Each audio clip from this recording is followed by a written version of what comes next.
The emotion that best describes what a lot of us are feeling nowadays is fear. And I would argue that one of the biggest things we fear is the act of failing. I mean, there are so many ways to interpret failure. Losing a game, fumbling the first date, screwing up an assignment for work, uni, or school. A mistake that a lot of us make is that we see failure as something much worse than it actually is. And as a result of that, we're more likely to give up and not commit to the goals we so desire to achieve. Which is why the purpose of this video is to give you 5 steps that are backed in neuroscience that will turn the fear that you have into motivation, so that you're not scared of failing anymore, but actually want to do it more often. But before we move on with the steps, we have to discuss what failure actually even is. It essentially comes down to 2 words.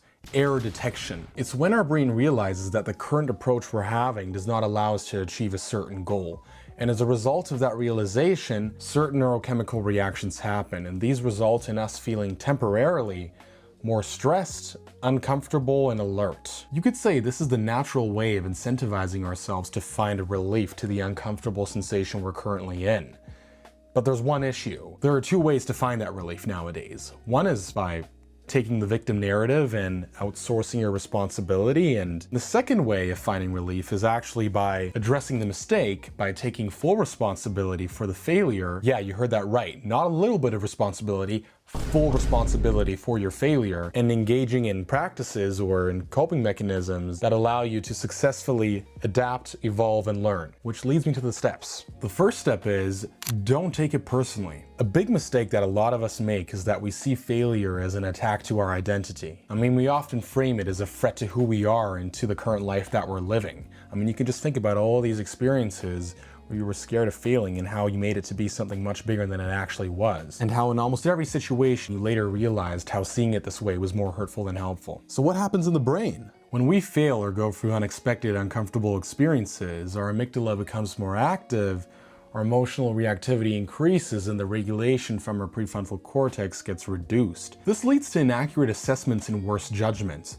which is why often we tend to give up too early or double down on something while we're already in a shit state that results in us feeling even worse. So if you better want to understand why we so often want to give up even though actually it doesn't make that much sense, it's because in the moment, our brain is making a false calculation on how effortful it is to keep on continuing. This false calculation stems from our brain in the moment being dysregulated, which is often why when we turn to a more balanced state, we get angry at ourselves for giving up so early. And this is why the first step is, don't take failure personally.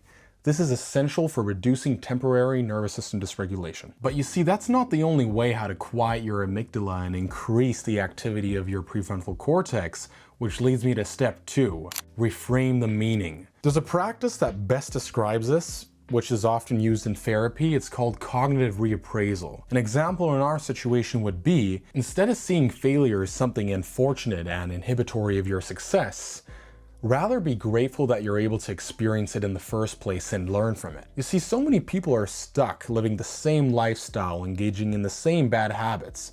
All of this is a result of not adapting, of not learning, of not changing. Meaning, if you do not fail, you are likely to stay stuck and engage in the same bad habits or live the same mundane, unfulfilling life you're currently living now. This applies to not only unpleasant states, but also to overall personal growth. Which is why every time you're already getting scared and you're starting to get all stressed and tight, instead of being sad or disappointed, be grateful. Like, thank the universe or God, depending on if you believe in God or not, for the opportunity. So many people don't even get the opportunity to fail and to learn, and yet you're having it, and what are you not even grateful for it? But I digress. This leads me to the third step. Treat the whole process like a game. See your life as a game, and all the experiences that you have to go through as levels. And each experience you go through has a moment where you fail, where you're going through an unpleasant sensation, a moment where you're forced to learn, or either not learn and be a victim. How does the whole game work? Well, you must fail in order to complete the one level, and you only get the full amount of XP and therefore a higher rank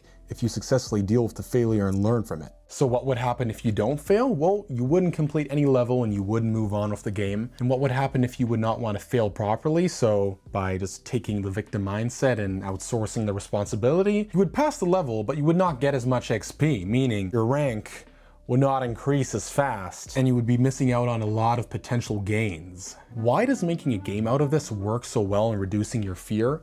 If the whole process of failing and then hitting rock bottom and learning from the failure is part of the game, it's something that you already expect, meaning if you fail and something unpleasant happens, you don't really have that much of a strong negative reward prediction error anymore. So first of all, your disappointment when the failure happens is not as high because it's just something normal. It's like, oh yeah, this is just part of the game. And when you successfully learn from the failure and look back on the journey you went through, dopamine gets released, and not just from you successfully finding a solution to the failure, but also from you completing the level. And what effects does this dopamine release have on your future behavior? You're much more likely to be motivated in failing and pursuing this game of failing and learning and so on. And this leads me to step 4. Compare the game that you're playing to the life that you're living. In step 3, we talked about XP. In this step, you should see XP as life experience. And this is where things get really good. The more life experience you have, the more weight your words have, the more likely you are to be trusted and respected by other people. And if we add all of this to the equation,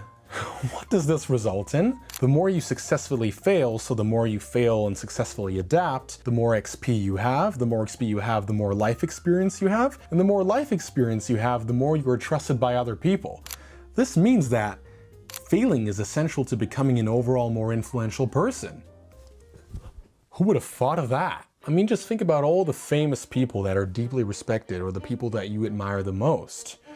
Why do you trust them so much? Why do you like them so much? It's because they're authentic, they have something to tell, something valuable to tell. It's often an experience that sometimes you can resonate with. It's something that's rooted in deep learning. And that deep learning stems from either hitting rock bottom or continuously failing. I mean, there are so many stories out there of athletes, business founders who explain how often they had to fail. For the athlete, it is how often they had to injure themselves before they managed to win their first race or competition. For the business founder, was how many businesses they had to start before they finally founded one that was able to make money. And this goes on and on. There are so many different types of people who you can apply this logic to.